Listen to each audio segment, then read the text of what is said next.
Of sound. Pitch क्या चीज है? पिच कैरेक्टरिस्टिक ऑफ साउंड है, जिसकी वजह से हम एक श्रिल और एक ग्रेव साउंड के दरमियान फर्क कर सकते हैं। श्रिल जो है वो बहुत तीखी सी जो चुभने वाली आवाज होती है, जो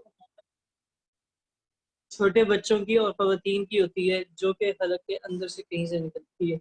वो आपकी कौन सी होगी? श्रिल आवाज होगी। और जो थोड़ी मोटी, थोड़ी भारी साथ की तरह की आवाज होती है, वो क्या होती है? वो ग्रेव साउंड होती है। ठीक है, इन दोनों में जो फर्क है वो हम उसकी उसकी पिच की वजह से कहते हैं। अब पिच किन चीजों के ऊपर डिपेंड करती है, ये तो आप लोगों को मैंने कहा था अभी कि ये आप लोगों ने उसकी डेफिनेशन कर ली। नेक्स्ट आपके पास आ रहे हैं कि ये किन चीजों पर डिपेंड करती है। तो सबसे पहले और एक चीज है कि आपकी पिच जो है किसी भी साउंड की, वो उसकी फ्रीक्वेंसी के ऊपर डिपेंड करेगी। फ्रीक्वेंसी क्या होता है, ये आप में से कोई बता सकता है? हाँ, साद। फ्रीक्वेंसी क्या होता है?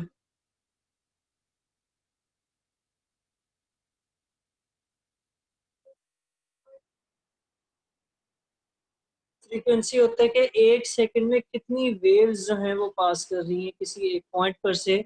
अब जैसे अगर आप बात करते हैं इस सामने जो आपकी वेव बनी है इसकी, तो यहाँ से लेकर या इस जगह तक जो है, ये अगर आप एक सेकंड कहते हैं, तो ऊपर वाली वेव का एक जो है वो राउंड ट्रिप पूरा हो रहा है, उसका एक फ्रीक्वेंसी होगी, सिंगल फ्रीक्वेंसी होगी, क्योंकि इतने टाइम में एक सेकंड अगर हम इसे कह रहे हैं तो एक वेव पास कर रही है। ठीक है, लेकिन जो नीचे वाली है वो इतने ही फासले पे या इतने ही टाइम पर कितनी वेव्स पास कर रही हैं? तकरीबन 1.5-2 वेव्स जो है वो पास कर रही हैं। तो नीचे वाले की फ्रीक्वेंसी ज्यादा है और ऊपर वाले की फ्रीक्वेंसी क्या है? कम है। तो ये आपकी क्या होगी? फ्रीक्वेंसी होगी। फ्रीक्वेंसी ऑफ लेडीज जो है, यहाँ पर एक और पॉइंट था वो भी देख लेते हैं।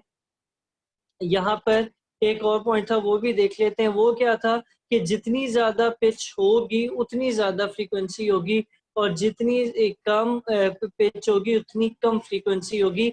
यहाँ पर आपके लेफ्ट साइड पर इन्होंने ये ग्राफ के जरिए भी बताया हुआ है। आप जब इसकी डिपेंडेंसी लिखेंगे तो आप पहले ये ग्राफ बनाएंगे और फिर बाद में जो है वो लिखेंगे ये ऊपर रेड वाली लाइन। इसमें आप ये काम भी कर सकते हैं कि डेफिनेशन लिखने के बाद एक अलग हेडिंग दें, relationship between frequency and pitch, और उसको जो है वो हम इस वाली डायग्राम के जरिए शो कर सकते हैं।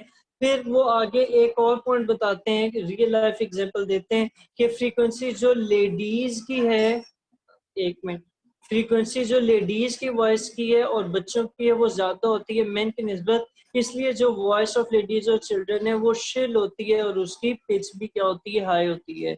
सही है? सही है। अच्छा, कल हम लोगों ने एम्पलीट्यूड भी देखा था, जो कि हमें एक ऊंची आवाज और एक धीमी आवाज के दरमियान फर्क करना सिखाता है। अब हम उसी से मिलते जुलते, अभी तक हमने दो करेक्टरिस्टिक की, एक तो हमने किया एम्पलीट्यूड और दूसरा क्या किया? पिच किया। अब तीसरी चीज करने जा रहे हैं, सॉरी, पहली लाउडनेस थी जो कि एम्पलीट्यूड पे डिपेंड करती थी। अब हम क्या कर रहे हैं? अब हम फ्रीक्वेंसी देख चुके हैं और तीसरी की तरफ जा रहे हैं। और तीसरी क्या चीज होती है? तीसरी जो करेक्टरिस्टिक है वो आपकी होगी क्वालिटी।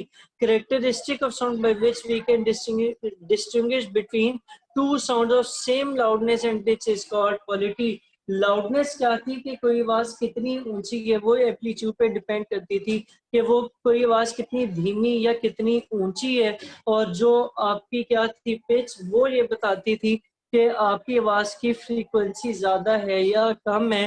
तो ये दो चीजें थी। ठीक है, अगर अब आप देखते हैं कि किसी भी साउंड की पिच और लाउडनेस ये दोनों बराबर हैं, लेकिन फिर भी आप उन दो साउंड में फर्क कर सकते हैं, तो वो आपकी किस वजह से होगी? वो उसकी एक और करेक्टरिस्टिक है, क्वालिटी, उसकी वजह से होगी। क्वालिटी की डेफिनेशन लिखी हुई है।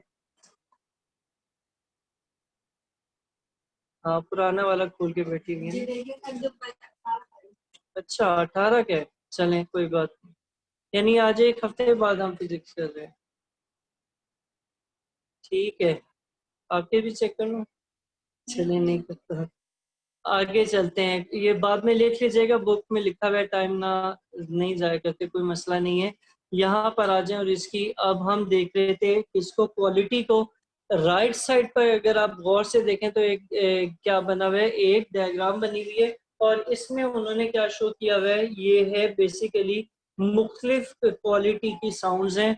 अब इसके बारे में, इन तीन के बारे में, ये वाला जो मैंने आपके सामने पैराग्राफ हाईलाइट किया है, ये इसकी सारी नरेशन है या डिस्क्रिप्शन है। यहाँ पर तीन साउंड्स बनी हुई है। पहली वाली किस चीज की है, ट्यूनिंग फोर्क की है, दूसरी वाली फ्लूट की, और तीसरी क्लैरिनेट की है।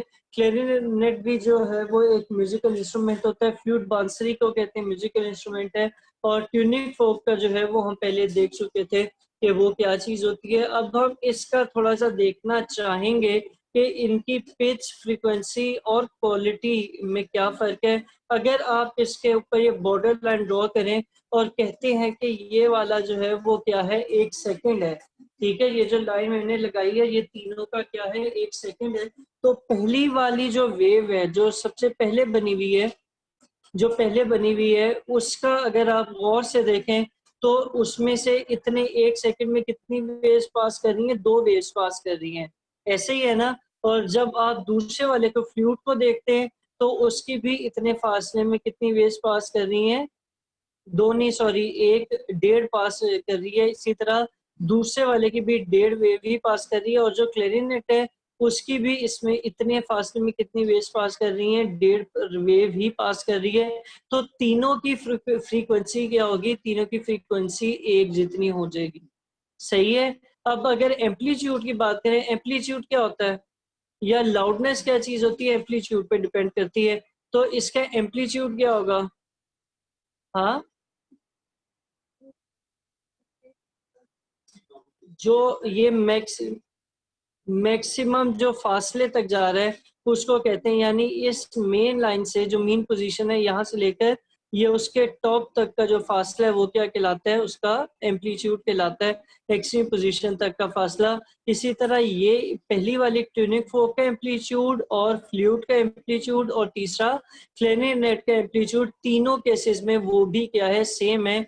फर्क किस चीज के, अगर आप ग्राफ को गौर से देखें तो आपको इनमें फर्क भी नजर आ जाएगा। फर्क इनका, जो पहले वाली वेव थी, अगर मैं उसकी सिर्फ एक वेव ड्रॉ करूं तो वो क्या बनेगी, वो एक स्ट्रेट सी लाइन, यानी बगैर जिगजैग लाइन हो रही है, लेकिन वो लाइन जो है उसमें किसी किस्म की डिस्टर्बेंस नहीं है। इसी तरह अगर आप फ्लूट का देखते हैं तो फ्लूट का जो ट्रेंड बन रहा है, उसकी जो वेव है उसका डिजाइन कुछ इस तरह के, ये नीचे तो बड़ी स्मूथली जा रही है, लेकिन जब ये ऊपर जाती है तो उसके बाद इसमें थोड़ी सी डिस्टरबेंस है, और फिर क्या आएगा, ये नीचे आएगा। तो ये आपके क्या थी, फ्लूट थी। सही है। लेकिन जो तीसरी वाली है, उस वाली को अगर आप देखते हैं, वो कौन सी, क्लैरिनेट, तो उसमें नीचे जाते हुए भी थोड़ी सी डिस्टरबेंस है, और ऊपर आते हुए भी थोड़ी सी डिस्टरबेंस है, और इस किस्म की वेव है।